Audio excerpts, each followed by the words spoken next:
Hello there. This is episode 35 of the Learn and Work Smarter podcast. If you are new here, welcome. Whether you are listening on a podcast app or watching the video version on YouTube, I am so glad you found me. And if you have been around the block with me for a few episodes so far, welcome back to you too. And I hope that the reason that you are back with me is that you are liking the podcast, right? I'm honestly having so much fun, and all of your likes and comments and subscribes when you follow the show, that makes me so happy. Today's episode is a little bit different from some of my other episodes. You probably noticed that most of my episodes are about skills and strategies and mindset around, well, learning and working smarter. This episode is going to be just a little bit different because it's still about learning and working smarter, but it's more, I'd say, an education-based episode.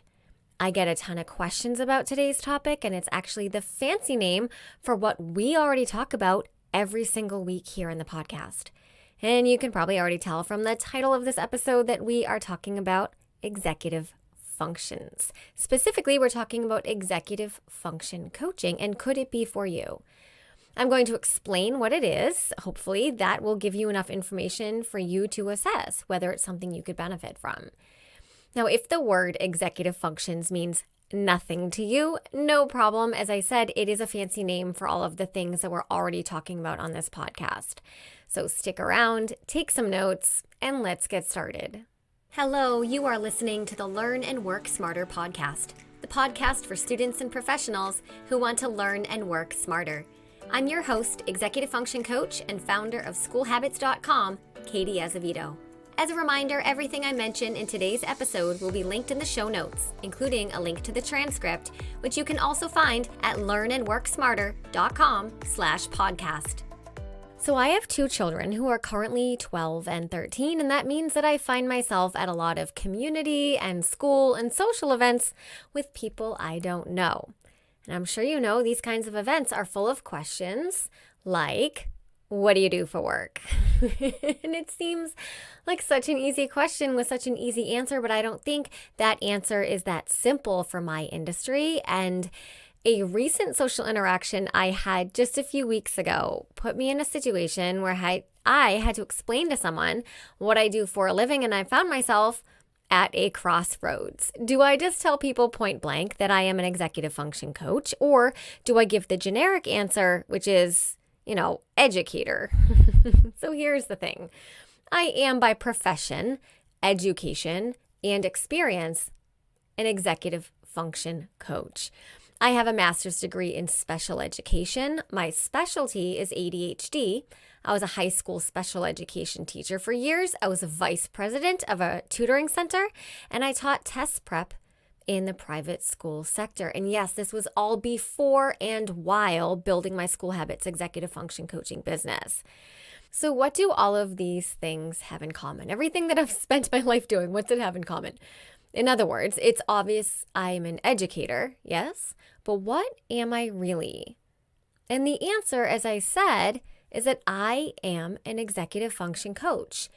In my day job, when I am not making YouTube videos and writing blog posts and recording podcasts or making content or interacting with the students inside of School Habits University, I am in my office, which is in the downtown of an adorable little town in Massachusetts, working with my private clients for 1-hour sessions. I do this for 7 hours straight, sometimes 8 hours, Tuesday through Thursdays and half days Fridays. All right. And what am I doing with these clients who are in grade 5 through adulthood? I am providing executive function coaching. So let's start with some simple vocabulary, not some simple, but some, baseline vocabulary. Executive functions. What are executive functions? We all have them. Our executive functions are a constellation of skills that are controlled primarily in the prefrontal cortex of our brain, and they enable us to operate independently. There's other brain parts that are involved as well, but primarily prefrontal cortex. These are the skills that are involved with time management, organization, task initiation, impulse control, working memory, emotional regulation, flexible thinking, attention, focus. You catching some themes here?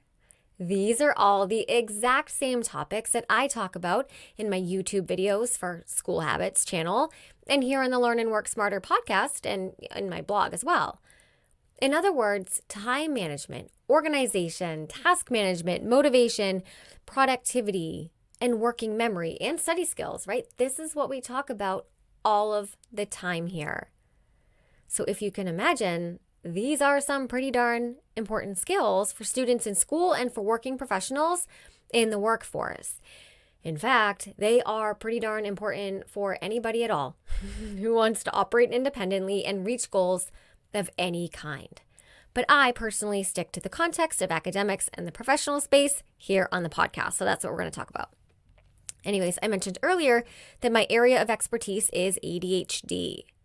So what does ADHD have to do with executive functions?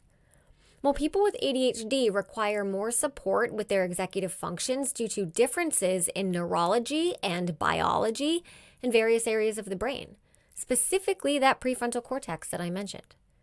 Now, people without ADHD can also struggle with executive functions because in reality, these are all skills we're talking about here. Time management, task management, organization, right? These are all skills. And what do we know about skills? They can be taught and you can learn them. And some people have not been taught and they need to still learn them. Okay, so all of that to say that almost every person with ADHD requires some kind of executive function support, either with all of the executive functions or maybe just with the emotional side of things, maybe with the more tactical side of things. It depends. But you don't have to have ADHD to benefit from learning executive function skills. Now, I don't mention this on the podcast much at all. I don't think I actually have it all, but I've created and published the Executive Function Journal and the Executive Function Journal Companion Guide. It's a 90-day journal that targets and builds core executive functions. The companion guide is for parents and educators who want to facilitate the child's use of the journal. No, it is not another journal that just collects dust on your shelf, as it's created specifically to target executive functions through self-awareness. The link to the Executive Function Journal website is in the show notes or the description box, or you can go to executivefunctionjournal.com. The reason I am bringing that up is it's just an example of one way that somebody could seek executive function support. Listening to this podcast is another way. Enrolling in School Habits University is another way, as that is at its core an executive function curriculum. Or, aligning with the topic of today's episode, somebody might seek out executive function coaching. And that is what we're going to dive into. Now, executive function coaching is the most hands-on and the most personalized way to learn executive function skills. It's not for everybody, but it is for many. And honestly, executive function coaching works beautifully in conjunction with other executive function supports. And no, this is not a plug for my executive function coaching services. Believe me, because at the time of this recording, I have a significant wait list for students, like nearly a year or more. Okay, so for working professionals, I also have a wait list, but that moves quicker than the queue that I have for students. So I'm just to reiterate, I am not encouraging you to hire me as your coach. You know, I would love to do that, but currently at the time of recording, I am at total capacity. And that is why I have created all of these other supports for you all. The Executive Function Journal, School Habits University online course, School Habits University for Education, curriculum for school systems, as well as my School Habits website and YouTube channel, and this podcast. My point here is to teach you about executive function coaching in general so that you can determine for yourself whether it's something that you might benefit from. Okay. The reason I think this will be a helpful episode is because I constantly introduce myself to people. And as I said, at social events and school events and community events, and I'm always met with blank faces when I say I'm an executive function coach. So I figure, wow, this is not, like standard language. So I figure let's do a little education here on the podcast. So executive function coaching for students looks different than it does for professionals. Keep in mind, I have my own methods of running my private coaching sessions that might differ from other executive function coaches. My personal methods are based on 20 years of experience, like I said, a master's degree in special education, and well over 3,000 one-to-one clients. And I tell you that only to encourage you to do your research independently, okay? If you're looking for an executive function coach, anybody can call themselves a coach these days in any category. But when we are talking about executive functions, that is a very specific set of skills that requires an expert. So do your research and check the credentials of who you are researching. What is their education? What is their experience? What is their approach? All right. There is no official executive function coaching certificate, that's recognized by any medical association or anything like that. So don't fall for that. But I would say advanced degrees in education, either a master's or a PhD level in special education, maybe psychology, or maybe some behavior specific fields, things like that. All right, so let's start with students. Most of my weekly roster is full of students from 5th grade through graduate school. And executive function coaching, the way that I operate my sessions, involves explicitly teaching executive functioning skills as they apply to a student's very real curriculum. Let me explain this in detail and talk about why this is so important. Okay, if you're looking for an executive function coach, I want you to find someone who does it this way. If you are seeking executive function coaching, there is a good chance that you struggle with working memory and task management and task initiation and organization and things like that. And that means that learning these skills in isolation without seeing how they apply in real life can be a nearly insurmountable challenge. So I will have a student bring in their device and bring in their assignment notebook, and I teach them time management skills as we set up their calendars together. And then every week we are checking in and we are opening up the digital calendar and making sure things are locked and loaded as they should be, and working to build systems and habits around using a digital calendar to make time visible. If a student has a ton of missing assignments, very common, okay, we are going to work on those assignments together at the same time that I am teaching task management skills, such as breaking down long projects like essays, right, into discrete steps, and teaching them how to add those individual steps to specific days in their assignment notebook or homework planner, right? Checking the digital calendar to make sure there's actually time in a day to work on these things, because task and time management work together. You know that. If a student has a test to study for, I am teaching them legitimate study methods using their actual study material. So at the end of our session, not only have they studied and learned the material the test is, going to test them on, but they're also leaving with a handful of study strategies that they know work for them and their unique brains. I personally work with my students on a weekly basis. So it's 1 hour, once a week, at the same day, same time. They're standing appointments. Executive function coaching, hear me out on this one, is not a one-time achievement that you earn a check mark for when it's done. You set goals, and we set those goals together, and we work to meet them. But executive function coaching for students is the long game. Now, the reason for that is that learning skills is one thing, but learning how to apply those skills in a particular context, so let's say like senior year of high school, that is another thing. And then when you have to learn how to apply those skills to another context like freshman year of college, that's an entirely different thing. So yeah, that means I often work with students for years until they're able to apply their skills independently into various contexts with very little support from me. Okay, so if you're a student listening to this, how would you know if executive function coaching is for you? Or if you are a parent listening to this, how would you know if executive function coaching is for your child?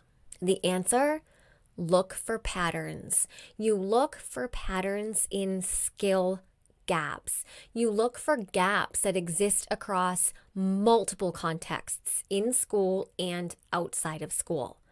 All right, so let's just take time management, for example. That's something that all of my clients struggle with.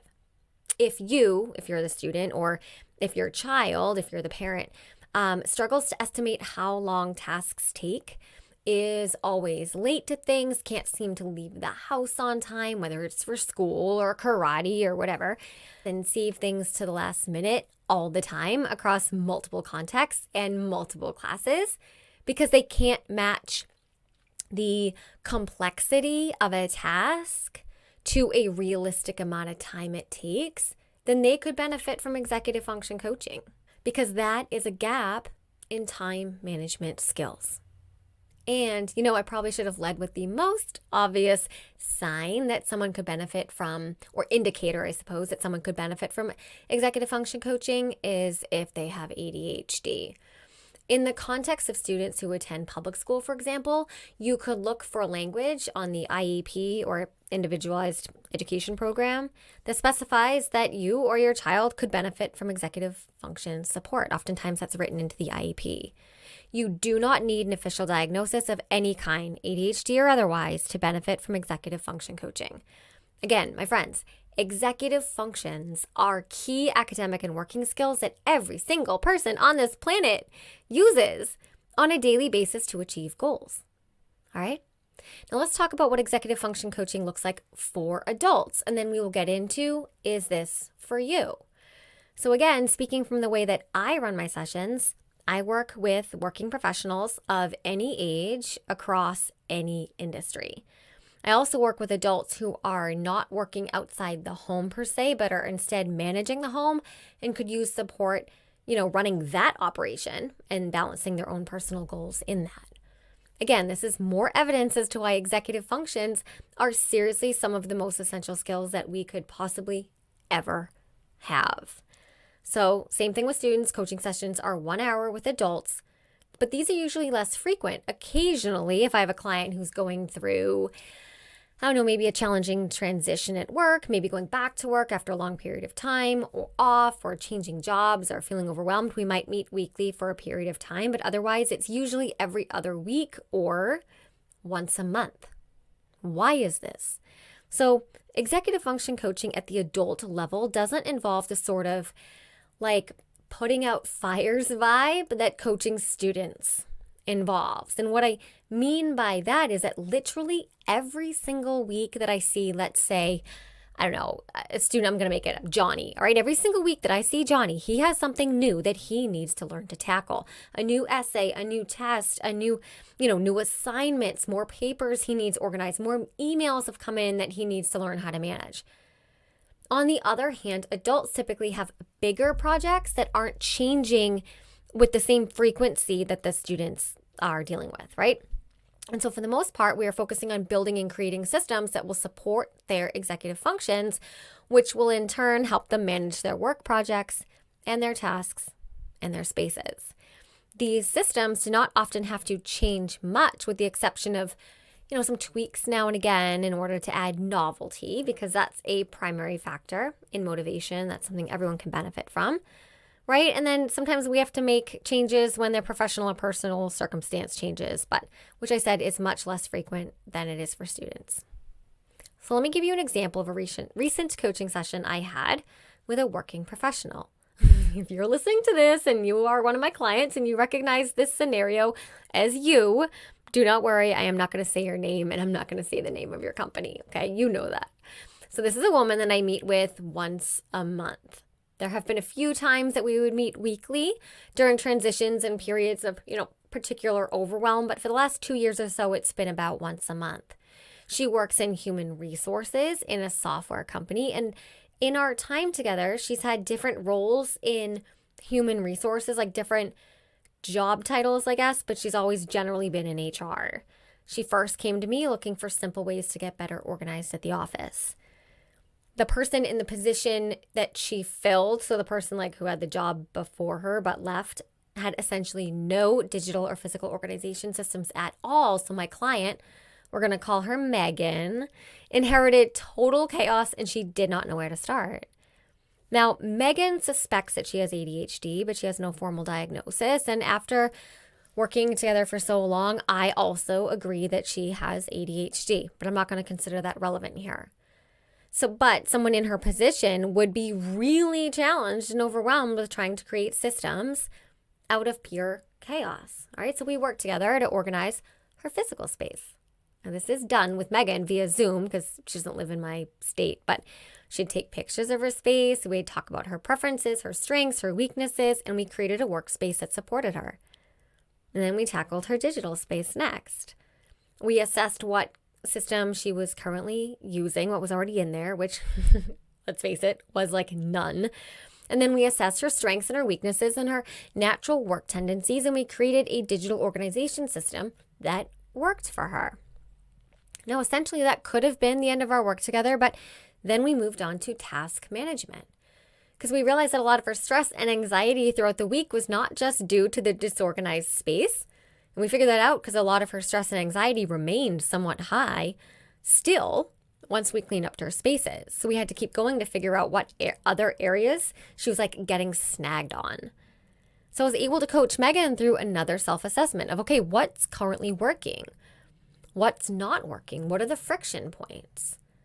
A question I love to ask my clients is, what would all of this look like if it were simple? What would all of this look like if it were simple?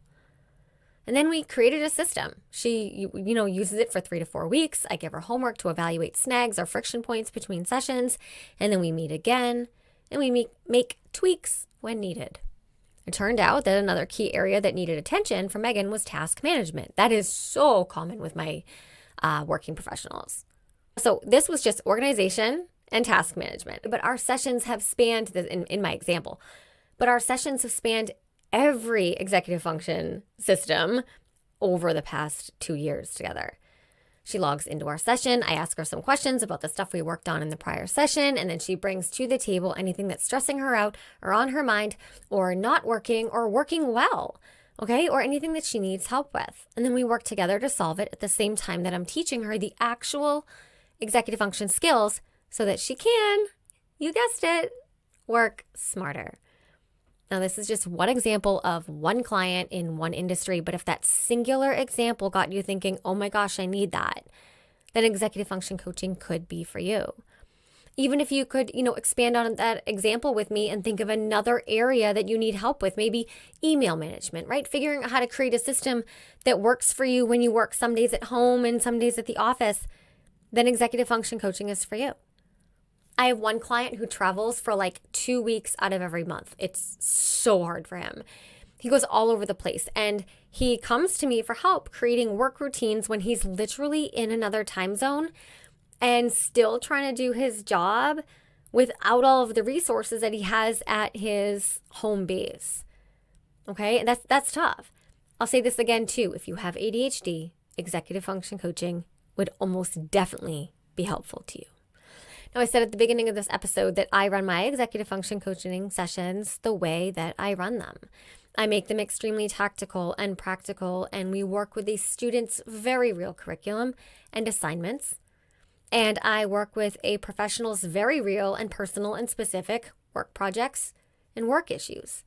It's not me sitting across the table from someone saying, this is how it's done, and, in theory, and go figure out how to make it work for you. That does not work. Other executive function coaches might have their own way of coaching. I know some who work with clients for just a limited amount of time, some that require clients to complete worksheets and homework and all of the things, and that might absolutely work for people. And that's what you have to figure out for yourself, right? But I'm of the belief that if someone requires executive function coaching, they need exactly that. And not all of the additional hoops to jump through and extra assignments from me. I explicitly teach the skills and strategies based on my individual client and what they need. And I teach them how to apply those skills and strategies to their very real school, work, or life scenarios. Now, there is another element that I need to add here because this varies among executive function coaches, but I can't complete this episode without talking about anxiety and the therapeutic elements of executive function coaching. If you have zoned out, I want you to tune back in right now and come back to me for this, please. If somebody is struggling with executive functions and there's disorganization and lack of time management and there's procrastination and forgetting tasks and all of that, then there are either academic or professional consequences, and often personal embarrassment and shame and a hefty dose of anxiety. So it is impossible for me, and it would not be right of me, to conduct executive function coaching sessions without a therapeutic approach. All right, executive function coaching is not at all about the grades. It's not about the promotion. It is about you, the human, and you are more than your tasks and your calendar. And so if this entire discussion about executive function coaching has piqued your interest, but you are struggling with mental health or anxiety or depression, or maybe a learning disability and feelings of shame and anxiety and anything in that category of like heavy holding me back, then please seek an executive function coach who sees the big picture and is not just about teaching you how to create checklists. Because let me be loud and clear, executive function coaching is not just about checklists. You know that I love a good checklist, and they can be super helpful, but that is not a panacea to address everything that someone with executive function deficits is dealing with. Okay? So even after hearing myself record this episode, like in the moment right now, I'm still not sure that I have decided how I want to answer the question, what do you do for work? Do I say executive function coach? Do I say educator? I feel like I still don't know. Maybe I will answer with something slightly provocative, like, I teach people how to learn and work smarter.